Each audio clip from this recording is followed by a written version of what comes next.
नमस्कार, आप लाइव बिहार देख रहे हैं। मैं हूं राजमोहन तिवारी। देखिए, बिहार में इस साल अक्टूबर नवंबर में विधानसभा का चुनाव होने वाला है। हालांकि इस चुनाव को लेकर कई राजनीतिक पंडितों के तरफ से यह भी चर्चा की गई कि समय से पहले भी नीतीश कुमार चुनाव करा सकते हैं। लेकिन आज बीजेपी के प्रदेश अध्यक्ष दिलीप जायसवाल ने साफ कर दिया कि चुनाव अपने समय पर होगा, ना पहले होगा ना बाद में होगा। लेकिन इस चुनाव को लेकर अब समीकरण साधने की तैयारी होर लग गई है। आज नीतीश कैबिनेट का विस्तार हुआ, यानी कि बिहार मंत्रिमंडल का विस्तार। इसमें 7 नए मंत्री बनाए गए हैं और इन मंत्रियों को बीजेपी ने जिस समीकरण के तहत बनाया है, उससे एक बात साफ हो गई है कि बीजेपी आरजेडी के एमवाई समीकरण से अब कोई मतलब नहीं रखने वाली। यानी कि मुसलमान यादव जो समीकरण राजद का चलता है, उससे अब वो पूरी तरह से खुद को अलग कर चुकी है। ना ही वो मुसलमानों को साधने की कोशिश कर रही है और ना ही यादवों के वोट के पीछे पड़ रही है। शायद बीजेपी ने यह मान लिया है कि ये दोनों ही वोट वो कितने भी प्रयास कर ले उसके पक्ष में नहीं आने वाले, और इसीलिए अब इन एमवाई समीकरण को छोड़कर बीजेपी अन्य तमाम समीकरणों को साधकर इस बार विधानसभा के चुनाव में कूदने जा रही है। आज जो मंत्री नए बनाए गए हैं, उनके चेहरे तो यही बता रहे हैं। जो 7 मंत्री बने हैं, एक बात साफ हो गई है कि ये 7 मंत्री बीजेपी कोटे से बनाए गए हैं। इस मंत्रिमंडल विस्तार में ना जदयू का कोई नया मंत्री बना, ना ही हिंदुस्तानी अवाम मोर्चा से ही कोई नया मंत्री बना। जो भी बने सभी के सभी बीजेपी के एमएलए हैं, यानी कि बीजेपी के विधायक। अब बीते मंगलवार को बीजेपी के राष्ट्रीय अध्यक्ष जेपी नड्डा पहुंचे थे पटना, और उस दौरान उनकी मुलाकात मुख्यमंत्री नीतीश कुमार से हुई और फिर बीजेपी कोर कमेटी के साथ भी उन्होंने बैठक की। और उनके जाते ही आज देखिए बिहार में मंत्रिमंडल विस्तार हो गया है। अब बिहार में मंत्रियों की कुल संख्या 30 से बढ़कर 36 हो गई है। हालांकि यहां पर एक जानकारी आपको दे दे कि जो बीजेपी के प्रदेश अध्यक्ष दिलीप जायसवाल, जो कि राजस्व एवं भूमि सुधार मंत्री थे, उन्होंने सुबह सुबह ही अपना इस्तीफा मुख्यमंत्री को भेज दिया। अब वो बिहार सरकार में मंत्री नहीं है, तो उनके छोड़ने पर जो पहले मंत्रियों की संख्या थी वो 30 से 29 हुई। लेकिन नए 7 मंत्री बने, ये सभी 7 मंत्री बीजेपी के, और अब कुल मंत्रियों की संख्या मंत्रिमंडल में 36 हो गई है। यानी कि कोई गुंजाइश अब नहीं है कि दूसरा कोई मंत्री बनेगा। जिनको मंत्री बनना था, जो संरचना थी, वो पूरी हो चुकी है। मंत्रियों का जो 36 की संख्या का कोटा है वो फुल हो गया है। लेकिन समीकरण की बात कर रहे हैं, यानी कि विधानसभा चुनाव से पहले जातीय समीकरण की। बिहार में चुनाव हो, बिहार की राजनीति की बात हो, तो जाति की बात कैसे ना की जाए। इसके पहले जब पिछले साल मंत्रिमंडल विस्तार हुआ था तो 30 मंत्री बने थे, जिसमें मुख्यमंत्री नीतीश कुमार और दोनों ही डिप्टी सीएम सम्राट चौधरी और विजय सिन्हा भी शामिल थे।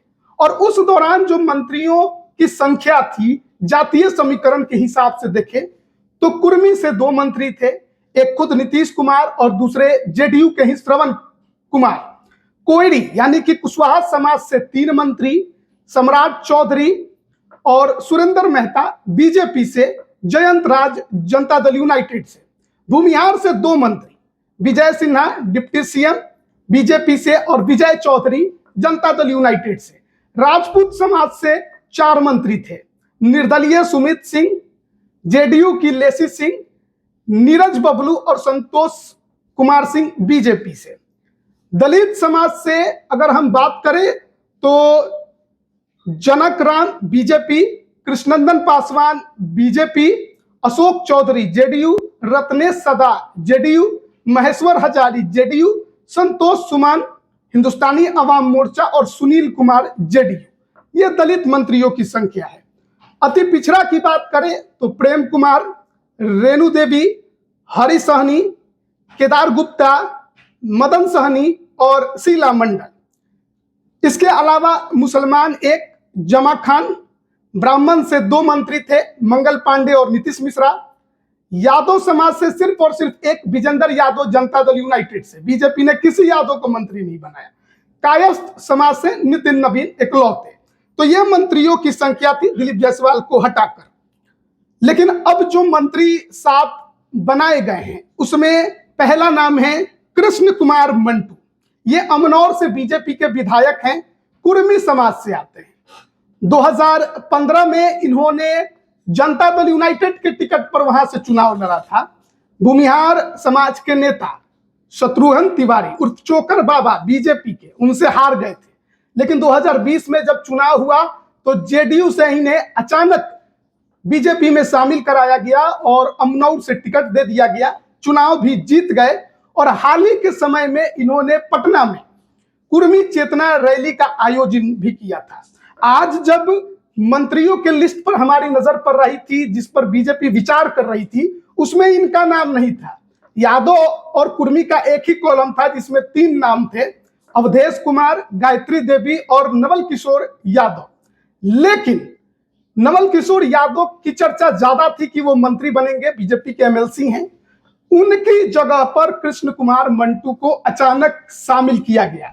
कृष्ण कुमार मंटू के नाम पर चर्चा नहीं हुई थी, लेकिन आज अचानक से कृष्ण कुमार मंटू शामिल हो गए मंत्रिमंडल में। उस लिस्ट से बिल्कुल हटकर यह नाम सबको चौंका गया कि जिस नाम पर चर्चा ही नहीं हुई, आखिरकार वो मंत्री कैसे बन गए। और कहा जाता है कि नवल किशोर यादव की जगह पर कृष्ण कुमार मंटू को अचानक से बीजेपी ने अपना मंत्री बनाने का फैसला लिया और अब कुर्मी समाज से बीजेपी में भी एक मंत्री बीजेपी कोटे से हो गया है, वो है कृष्ण कुमार मंटू। दूसरा नाम है मोतीलाल प्रसाद। ये वैश्य समाज अति पिछड़ा से आते हैं, रीगा से विधायक हैं। सुनील कुमार कुशवाहा बिहार शरीफ बीजेपी के एमएलए हैं। विजय मंडल ये अति पिछड़ा समाज से आते हैं, केवट समाज से। जो निषाद समाज मुकेश सहनी एक करने की जुगत में लगे रहते हैं, जिसमें कई जातियों का जिक्र करते हैं, लगभग 23-24 जातियों का, जिसमें मल्लाह के अलावे जो बिंद हैं, नोनिया हैं, इसके अलावे भी कई जातियां हैं, उसमें केवट समाज भी आता है।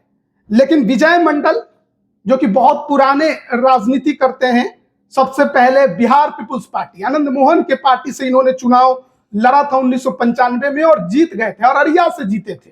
फिर सन 2000 में निर्दलीय जीते थे। तो इनकी धाक एक अलग रही है। हालांकि 2010 से ये अररिया सीट छोड़कर अब सिकटी से चुनाव लड़ते हैं और वहां से 2015 में और 2020 में बीजेपी के विधायक चुने गए। कहा जा रहा था कि विजय मंडल थोड़े नाराज चल रहे थे, लेकिन अब इन्हें मंत्री बनाकर बीजेपी ने एक तो केवट समाज के समीकरण को साधा, अति पिछड़ा समीकरण को साधा और इनकी नाराजगी भी खत्म कर दी। अगला नाम है संजय सरावगी। संजय सरावगी को आप जानते होंगे, विधानसभा के अंदर काफी ज्यादा मुखर होकर बीजेपी के बोलने वाले विधायकों में से एक है और सरकार से भी सवाल करने से ये पीछे नहीं हटते थे। कुछ समय पहले तो विधानसभा परिसर में इनकी जो झगड़ा है वो बीजेपी विधायक यानी संजय सरावगी का झगड़ा आरजेडी के कतावर नेता विधायक भाई बीरेन से हो गया था। काफी ज्यादा उस समय चर्चा हुई थी इनको लेकर। तो संजय सरावगी भी मरवाड़ी वैश्य समाज से आते हैं। फिर जीवेश मिश्रा भूमिहार समाज से जाले के विधायक हैं। तो भूमिहार समाज से एक और मंत्री की संख्या बढ़ी है। और फिर 7वां नाम है राजू सिंह। राजू सिंह 2020 में वीआईपी के टिकट पर चुनाव उन्होंने साहेबगंज से जीता था, लेकिन 2022 में इन्होंने पाला बदल लिया मुकेश सहनी के अन्य तमाम विधायकों के साथ और बीजेपी में शामिल हो गए। आज उनको इसका फल मिला है और राजू सिंह राजपूत समाज से आने वाले अब ये विधायक बन गए हैं। विधायक तो थे ही, माफ करिएगा, मंत्री बन गए हैं। अब राजू सिंह भी मंत्री कहलाएंगे, साहेबगंज के विधायक हैं। तो ये 7 हैं जो आज मंत्री बने हैं। लेकिन इन पूरे अगर मंत्रिमंडल पर नजर डाले तो 36 मंत्री अब कुल हो गए हैं, जिसमें राजपूत समाज से पांच मंत्री, भूमिहार समाज से 3 मंत्री, कुर्मी समाज से 3 मंत्री, कोयरी समाज से 4 मंत्री, अति पिछड़ा समाज से 9 मंत्री, ब्राह्मण समाज से 2 मंत्री, दलित समाज से 7 मंत्री, यादव समाज से महज 1 विजेंद्र यादव जेडीयू के मंत्री, मुसलमान समाज से 1 मंत्री जमा खान जेडीयू के, और कायस्थ समाज से 1 मंत्री। तो ये अब बिहार में राजनीतिक समीकरण जातिवाद मंत्रिमंडल के जरिए साधने की कोशिश की गई है विधानसभा चुनाव से पहले। अब इसका कितना असर विधानसभा चुनाव पर पड़ेगा, अब ये जो मंत्री बने हैं वो कितने अपने समाज के वोटों को गोलबंद एनडीए के पक्ष में कर पाएंगे, ये देखने वाली बात होगी। लेकिन जो मंत्रिमंडल का विस्तार हुआ है उसमें सोचने वाली बात है कि आखिरकार जेडीयू का कोई भी नया चेहरा इस मंत्रिमंडल विस्तार में शामिल क्यों नहीं हुआ। आखिर नीतीश कुमार ने किसी भी जेडीयू के विधायक या एमएलसी को मंत्री नए चेहरे के रूप में क्यों नहीं बनाया।